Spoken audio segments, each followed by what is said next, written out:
اور 11ویں پارے کے آدھے سے آپ نے تراویح کو سنا ہے۔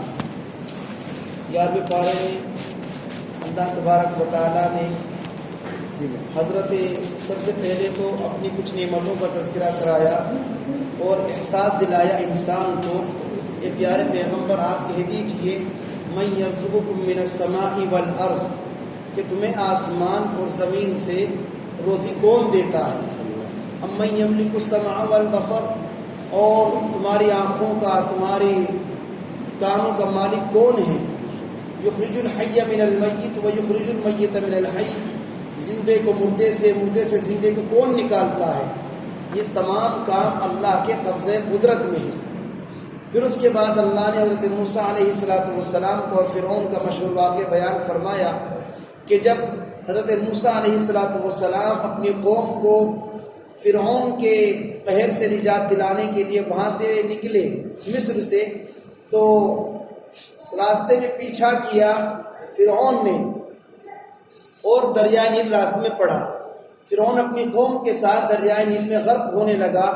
تب جا کر کے اس نے کہا آمنت انہ لا الہ الا الذی آمنت بھی بنو اسرائیل، میں بھی اس اللہ پر ایمان لایا جس پر بنو اسرائیل ایمان لائے ہیں۔ اللہ نے فرمایا قد عصیت قبل وکنت من المفسدین، اب ایمان لا رہے ہو، غرغرے کے وقت کا ایمان معتبر نہیں۔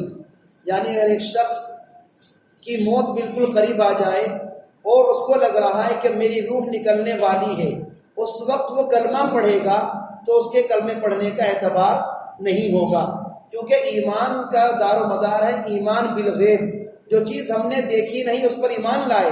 اور جب اس کو موت کے فرشتے نظر آ رہے ہیں، وہ ان کو دیکھ کر ایمان لا رہا ہے، اب یہ ایمان غیب پر نہیں رہا، تو دیکھ کر کے ایمان لانا ہوا، اور دیکھ کر کے ایمان لانا کوئی کمال نہیں۔ اس لیے فرعون سے کہا گیا الیوم ننجیک ببدنک لتکون لمن خلفک آیہ، ہم تیرے جسم کو نکال کر کے رکھیں گے تاکہ بعد میں آنے والے لوگ اس کو دیکھ کر عبرت حاصل کریں۔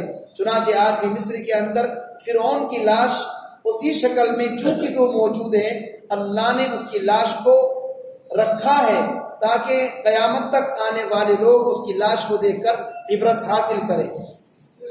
اس کے بعد سورہ ہود کا آغاز ہوتا ہے۔ حضرت ہود علیہ السلام اللہ کے نبی تھے۔ اس صورت میں اللہ نے حضرت صالح علیہ السلام، حضرت لوط علیہ السلام، حضرت شعیب علیہ السلام، حضرت نوح علیہ السلام، مختلف انبیاء کرام اور ان کی قوم کا تذکرہ فرمایا۔ خلاصہ یہ ہے ہر نبی نے اپنی قوم سے یہی کہا ما لکم من الہ غیرہ، اللہ کے سوا تمہارا کوئی معبود نہیں ہے، صرف ایک اللہ کی عبادت کرو۔ پھر یہ بھی کہا ما اسألکم علیہ من اجر، ہم جو تمہیں دعوت دے رہے ہیں اس دعوت پر ہمارا تم سے کوئی مطالبہ بھی نہیں ہے کہ ہمیں روپیہ چاہیے، دولت چاہیے، ان اجر الا علی رب العالمین، ہمیں تو اس کا اجر اللہ کے یہاں ملنے والا ہے۔ ہمارا مشن تو بس یہ ہے تم ہماری بات مان لو، ان معبودوں کو چھوڑ دو، ان باطل بتوں کو چھوڑ کر ایک اللہ کی پرستش کرنے والے بن جاؤ۔ لیکن کسی بھی قوم نے نبی کی بات نہیں مانی، نتیجہ وہی ہوا جو ہونا چاہیے تھا۔ نوح علیہ السلام کی قوم کو غرق کیا گیا، لوط علیہ السلام کی قوم پر عذاب آیا، حضرت صالح علیہ السلام کی قوم سمود پر عذاب آیا، ہود علیہ السلام کی قوم عاد پر عذاب آیا، حضرت شعیب علیہ السلام کی قوم مدین پر عذاب آیا۔ سب کے اوپر ایسا عذاب قرآن کہتا ہے کہ فجعلنا عالیہا سافلہا، ہم نے اوپر کا نیچے کر دیا، نیچے کے اوپر کر دیا۔ وَأَمْطَرْنَا عَلَيْهَا حِجَارَةً مِّن سِجِّيلٍ مَّنضُودٍ، اور ہم نے ان اوپر پتھروں کی بارش ایسی کی کہ ہر پتھر کے اوپر نام لکھا ہوا ہوتا تھا، یہ فلاں کے اوپر جا کر گرنی ہے، یہ فلاں کے اوپر جا کر گرنی ہے۔ یہ عذاب آیا لوط علیہ السلام کی قوم پر، جن کی سب سے بری عادت تھی گندا فعل کرنا، غلط حرکت کرنا، اپنی بیوی کے ساتھ بھی غلط طریقے سے پیش آنا، اس بنیاد پر ان پر عذاب آیا۔ اس کے بعد مشہور واقعہ شروع ہوتا ہے جس کو قرآن نے بھی احسن القصص کہا، سب سے بہترین واقعہ، اور وہ واقعہ یوسف علیہ السلام کا واقعہ۔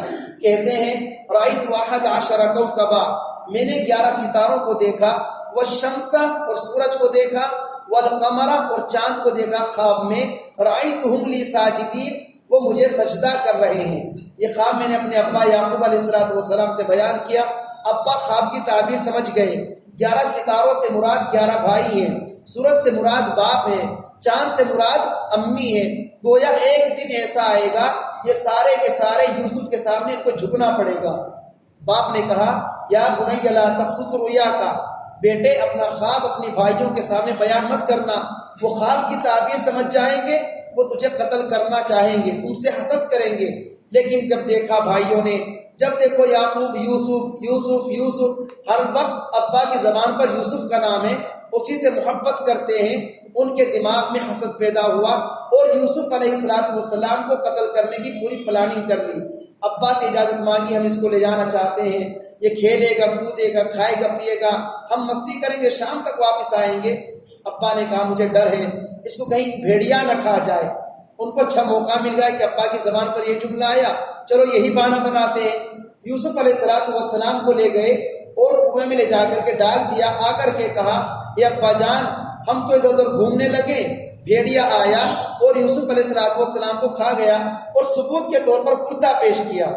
ابا نے کہا یعقوب علیہ السلام نے بڑا عقل مند بھیڑیا تھا، یوسف کو لے گیا، کرتا چھوڑ گیا اور تعجب ہے کرتے پر کوئی نشان بھی نہیں، نہ خون کا نہ کوئی پھٹنے کا۔ انہوں نے ایک کہانی یہ گھڑی، ایک بکری کو ذبح کیا اور ذبح کر کے اس کا خون کردے پر لگا دیا کہ دیکھو بھیڑیا کھا گیا۔ باپ نے یہی کہا کیسا بھیڑیا تھا، کرتا کہیں سے پھٹا بھی نہیں ہے۔ یوسف علیہ السلام کا پہلے آ کر بھیڑیا نے کرتا اتارا، پھر اپنے ساتھ لے کر کے گیا۔ لیکن بہرحال باپ تھے، سمجھ گئے کہ ان کی پلاننگ ہے۔ آگے چل کر یوسف علیہ السلام کو کنویں سے قافلے نے نکالا، ان کو غلام بنا کر مصر کے بازار میں بیچا گیا۔ شاہ مصری نے ان کو خریدا، اس کو کوئی بیٹا بھی نہیں تھا، بیٹے کی طرح رکھا، لیکن بیوی کی نیت زلیخا کی۔ یوسف علیہ السلام کے حسن کو دیکھ کر وہ ان پر فریفتہ ہوئی، ان کو گناہ کی طرف بلایا، لیکن نبی معصوم ہوتا ہے۔ اللہ نے یوسف علیہ السلام کی حفاظت فرمائی، لیکن آزمائشوں سے گزرنا پڑا، ایسی آزمائش کہ پھر ان کو جیل خانے میں ڈالا گیا۔ الزام ثابت بھی نہیں ہوا، لیکن بادشاہ نے اپنی عزت کی خاطر، اپنی بیوی کی عزت کی خاطر حضرت یوسف علیہ السلام کو جیل میں ڈلوا دیا، اور یوسف علیہ السلام جیل میں عرصے تک رہے۔ وہاں پر 2 قیدی اور آئے، انہوں نے خواب دیکھا اور اگر یوسف علیہ السلام سے خواب کی تعبیر پوچھی۔ ایک نے کہا انی ارانی احمل فوق راسی خبزا، میں دیکھتا ہوں میں اپنے سر پر روٹیوں کا ٹوکرا اٹھائے ہوئے ہوں جس کو پرندے نوچ نوچ کر کھا رہے ہیں۔ دوسرے نے کہا کہ میں شراب نچوڑ رہا ہوں، شراب بنا رہا ہوں، ہمارے خواب کی تعبیر بتائیے۔ یوسف علیہ السلام نے خواب کی تعبیر فوراً نہیں بتلائی، بلکہ پہلے ان کو دعوت دی ایمان کی، ان کو دعوت دی اللہ کے رسول اللہ کی طرف۔ جیل خانے میں بھی اپنے مشن سے یوسف علیہ السلام دور نہیں رہے۔ نبی کا جو مشن ہوتا ہے لوگوں کو ایمان کی، دین کی دعوت دینا، یوسف علیہ السلام نے اپنے اس مشن کو باقی رکھا اور ان سے کہا ارباب متفرقون خیر ام اللہ الواحد القہار، بہت سارے بت زیادہ بہتر ہوتے ہیں یا ایک اللہ جو زبردست ہے وہ سب سے بہتر ہوتا ہے۔ اچھا دیکھو لا یأتیکما طعام ترزقانی الا نبأتکما بتاویلی، جب تمہارا کھانا آتا ہے میں پہلے بتلا دیتا ہوں آج تمہارے کھانے میں سبزی کیا آئے گی، تمہارے کھانے میں روٹی کتنی آئے گی۔ بات صحیح ہے؟ دونوں نے کہا کہ ہاں ایسا ہی ہے۔ جب تمہیں میری اتنی باتیں سچی لگتی ہیں تو مجھے نبی کیوں نہیں مان لیتے، ایک اللہ کی عبادت کرنے والے کیوں نہیں بن جاتے۔ اس کے بعد خواب کی تعبیر بتلائی اما احدکما فیسقی ربہ خمرا، تم میں سے ایک تو اپنے بادشاہ کا ساقی بن جائے گا، اس کو یہاں سے جیل خانے سے چھٹکارا مل جائے گا۔ وَأَمَّا الْآخَرُ فَيُسْلَمْ، اور رہا دوسرا اس کو سولی دی جائے گی۔ فَتَأْكُلُ الطَّيْرُ مِن رَأْسِهِ، پرندے آئیں گے اس کے سر کو نوچ نوچ کر کھا جائیں گے۔ لیکن یوسف علیہ السلام نے خواب کی تعبیر میں یوں نہیں کہا کہ دیکھو تمہیں سولی دی جائے گی اور تمہیں چھٹکارا مل جائے گا، تاکہ سامنے والے کو تکلیف نہ ہو۔ محمل بات کی، ایک کو سولی ہوگی ایک کو چھٹکارا ملے گا، سولی کس کو ہوگی یہ بیان نہیں کیا۔ جب انہوں نے خواب کی تعبیر سنی، مفسرین لکھتے ہیں کہ ان دونوں نے کہا ہم تو آپ کا امتحان لے رہے تھے، ہم نے کوئی خواب واب نہیں دیکھا تھا، ہمارا تو جھوٹا خواب تھا۔ یوسف علیہ السلام نے کہا تم نے خواب دیکھا تھا نہیں دیکھا تھا، تم نے جو بیان کر دیا اور جو تعبیر میں نے دے دی اب وہ تعبیر ہو کر کے رہے گی۔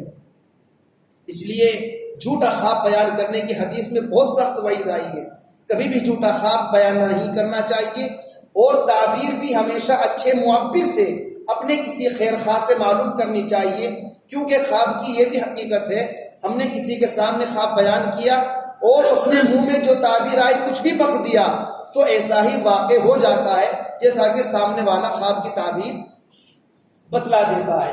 اس کے بعد آگے چل کر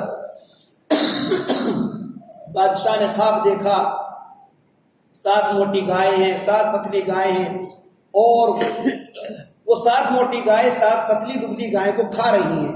اس خواب کی تعبیر کیا ہے، اس کا تذکرہ پھر آگے کل انشاءاللہ کل کے پارے میں آئے گا۔ اللہ تبارک و تعالی ہم سبھی کو قرآن مجید کی تعلیمات سے آشنا ہونے کی اور اس پر عمل پیرا ہونے کی توفیق نصیب فرمائے، آمین۔ وآخر دعوانا الحمد للہ رب العالمین۔